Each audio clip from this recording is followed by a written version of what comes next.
जय श्री राम। आज की ताज़ा बात।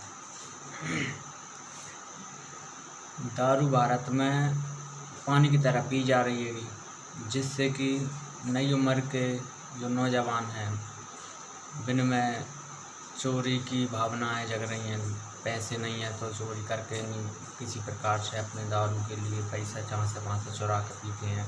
माँ बाप की नज़रों में धोखा देकर पैसे ले जाते हैं, दोस्तों से उधार लेकर दारू पीते हैं। कुछ जो बेरोज़गार हैं वो रोज़गार के लिए मेहनत भी करते हैं, मेहनत करके भी 200 रुपये कमा कर घर लाते हैं, लेकिन 300 का पौवा पी आते हैं, 100 और उधार करके आते हैं। भारत की स्थिति दारू की वजह से बिगड़ रही है। एक पौवा के चक्कर में किसी भी प्रकार से कार्य करवा सकते हैं आप। किसी का मर्डर करवा लो, किसी के घर डांका डरवा लो, किसी को गाली बकवा लो, दंगों में भेले करवा लो या किसी प्रकार जुलूस निकलवा लो। आम बात हो गई है। नेता लोग वोट के लिए ज़्यादातर दारू का उपयोग करते हैं, चाहे वो मेंबर, सरपंच, विधायक, किसी प्रकार का चुनाव हो, दारू पिलाइए और बेखटक वोट लीजिए। तो मैं ये चाहता हूँ कि संपूर्ण भारत में दारू बंद होना ज़रूरी है, जिससे कि ईमानदार लोगों का जीवन यापन सुखमय हो सके। तो मैंने कुछ शब्द लिखे हैं जिन्हें मैं आपको बताना चाहता हूँ कि ये जो लेटर है जो मैंने बहुत दिन पहले लिखा था और फेसबुक, व्हाट्सएप और अधिकारियों को भी दिया है, कलेक्टर साहब को भी दिया है, तहसील में एसडीएम साहब को भी दिया है और कुछ मंत्री के बंगलों पर भी देकर आया हूँ। मैंने उनसे केवल यही कहा था कि जो 10 बातें जो मैंने इस लेटर में लिखी हैं, इनको अगर आप मान्य कर लें तो भारत का कुछ तो सुधार होगा ही। मैं आपको आज फिर बता देना चाहता हूँ वो 10 बातें कौन सी हैं। नंबर 1 पे दारू एवं शराब दोनों चीज़ें बंद होना चाहिए, जिससे बेरोजगारी, बीमारी और गरीबी दूर हो सके।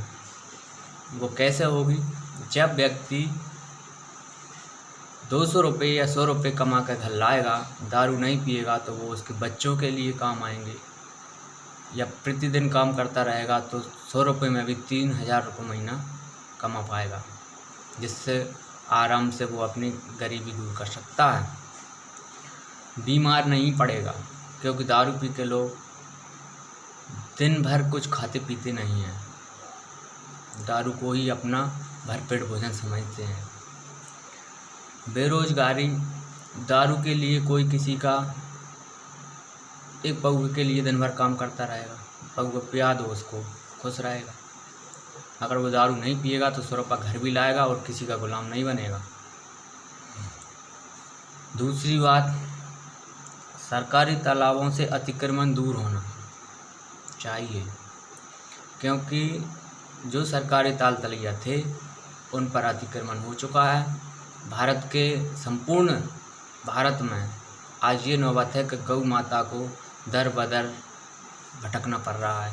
सड़कों पर सैकड़ों गैयाँ मरती हैं प्रतिदिन। इसका जिम्मेदार किसान भाई है। गाय पालता है, दूध खाता है और कम दूध देने पर भी बछड़ा सहित सड़क पर भगाता है। अगर तालाबों का अतिक्रमण दूर होता है तो गौचन्नोई भूमि है जो तालाब, उसमें गाय चरेगी।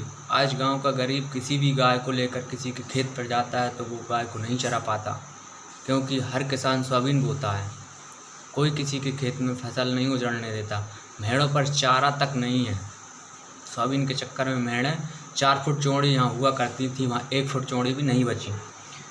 तो मेरा निवेदन यही है कि सरकारी तालाबों से अतिक्रमण दूर किया जाए, गौचन्नोई भूमि को किसानों से छुड़ाई जाए, जिसमें गांव के गरीब वर्ग जो है, जिनके पास एक बिस्वा भी ज़मीन नहीं है, वो लोग गाय को चराकर अपना गुजर बसर कर सकें, अपनी गाय का पेट भर सकें। और तीसरा है 5 पंचायतों बीच एक गौशाला। एक पंचायत गाय गौशाला को नहीं संभाल सकती। अगर 5 पंचायतों के बीच एक गौशाला बनती है तो आराम से उस गौशाला में गाय के लिए भूसा का प्रबंध भी हो सकता है, चारे का प्रबंध भी हो सकता है, और सब गांव के निरीक्षण करते रहेंगे तो उसका एक गौचर भूमि का भी कोई अतिक्रमण नहीं कर पाएगा। दोबारा से गाय को भूखा नहीं मारा जाएगा और उसका अच्छे से चाल चलन चल सकता है गौशाला का। और चौथा है कोई भी नेता 2 बार से ज़्यादा चुनाव में भाग ना ले सके और नए उम्मीदवार को मौका मिले। 2 बार, एक बार में 5 साल होती हैं। 5 साल में जो व्यक्ति अपने मन चाहे कार्य नहीं कर सका, जनता की सेवा नहीं कर सका, चलो ठीक है, कुछ नहीं आता उसको, 5 साल सीखने में लग जाते। अन्य 5 साल में भी वो कुछ नहीं करता, यानी 10 साल में वो कुछ नहीं करता, केवल कचरा फैलाता है, सरकारी अधिकारियों पर दबाव डालता है, देखो मैं कितना बड़ा नेता हूँ, दूसरी बार जीत कर आया हूँ, तो वो केवल गंदगी ही फैलाता रहेगा। इसलिए उससे दूसरी बार से ज़्यादा मौका उसको न दिया जाए। नए उम्मीदवार को मौका दो जिससे कि नया कार्य और शीघ्र हो सके। 5वीं बात, सरकारी नौकरी में 15 वर्ष हो जाने पर उसे रिटायरमेंट दें जिससे कि नए उम्मीदवार को मौका मिल सके, जिससे वो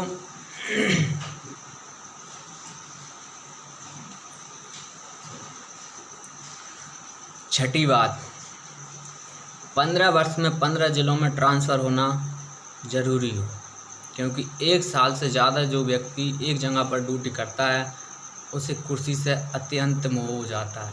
वो नेता की तरह कुर्सी पकड़ कर बैठ जाता है, कार्य ठीक से नहीं करता, दिन भर में 4 बार समोसा कचौड़ी खाने के लिए होटल पर जाता है,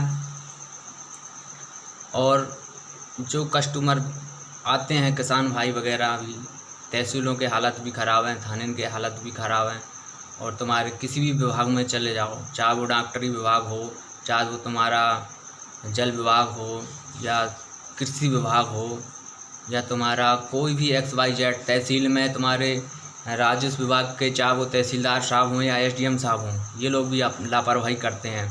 कोई भी ग्राहक किसान भाई या कोई भी जो चाहते हैं, जो दोहर लगाते हैं कि साहब हमारे गांव में ये गलत काम हो रहा है, या सड़क टूट रही है, या गांव में सड़कें नहीं बन रही हैं, या हमारे यहाँ अतिक्रमण हो रहा है, तो ये लोग शीघ्रता से कुछ कार्य नहीं करते।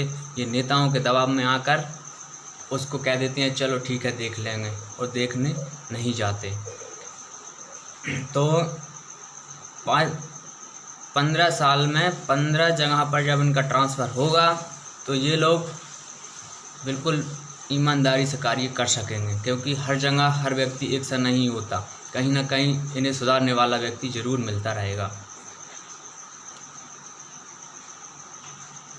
7वीं बात, जिले के बड़े अधिकारी महीना भर में 1 हफ्ता अपनी तहसीलों का निरीक्षण कर पंचायतों का भी निरीक्षण करना अनिवार्य हो, क्योंकि जब बड़ा अधिकारी जिला से तहसीलों में, गाँव में, पंचायतों में घूमेगा तो इन लोगों को कार्य करने के लिए आना ही पड़ेगा, क्योंकि तहसील में बैठे कर्मचारी घूसखोर, रिश्वतखोर ज़्यादा हो गए।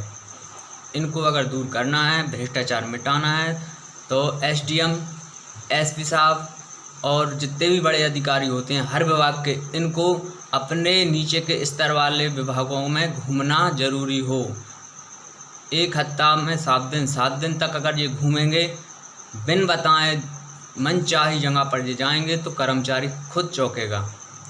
महीना में ये नहीं कि आखिरी 7 दिन, किसी भी 7 दिन जा सकते हैं, बीच में कभी भी 7 दिन का निरीक्षण कर लो, चाहे लगते महीना में करो या उतरते या बीच में, वो पर आप बताएंगे नहीं किसी को कि हम किस तारीख से किस तारीख तक निरीक्षण करेंगे, जिससे कि ईमानदार लोग नौकरी अपने सुकून से कर सकें और बेईमान लोग नौकरी से हाथ धो बैठ सकें।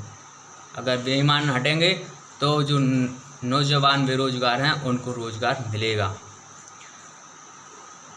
8वीं बात, 8वीं बात, मेंबर से लेकर राष्ट्रपति तक जो नेता दारू पीता पाया जाए उसे पद से वंचित किया जाए तो 5 लाख का जुर्माना और 5 साल की सज़ा की जाए। वो इसलिए कि इनको अपन जिम्मेदारी सौंपते हैं देश के कार्य करने के लिए, और ये नेता लोग दारू पीकर अय्याशी करते हैं जिससे देश खतरा में जाता है, भविष्य बिगड़ता है बच्चों का। भाई 5 साल आपने जनता की सेवा के लिए आप चुने गए हो तो 5 साल तक इस भ्रष्ट दारू से या दुनिया भर की गंदगी से दूर रहें और जनता की सेवा ईमानदारी से करें। और 9वीं बात, BPL परमिटधारी अगर दारू पीता पाया जाए तो उसका BPL से परमिट हटा दिया जाए, क्योंकि उसको 200 रुपये दारू के लिए तो है, लेकिन घर में अनाज लाकर बाल बच्चों को पालने के लिए कोई पैसा नहीं है। ऐसे गरीबी रेखा में नहीं आ सकते। 10वीं बात, शासकीय कर्मचारी जो भी कामकाज छोड़कर धरनों पर बैठे उन्हें नौकरी से हटाकर नई भर्ती तैयार की जाए, क्योंकि भारत में 15,000 से नीचे तो कोई वेतन मिलती नहीं। 15,000 में भी अगर सरकारी कर्मचारी का पेट नहीं भरता, जो मजदूर 200 रुपये कमा कर पेट भर लेता है और इनका 15,000 रुपये में भी पेट नहीं भरता, ऐसे मजदूरों लगा कर क्या काम। दूसरी भर्ती तैयार करो, इन्हें हटाओ, जिससे कि नए उम्मीदवारों को और रोज़गार मिले। आज के लिए इतना ही। जय श्री राधे।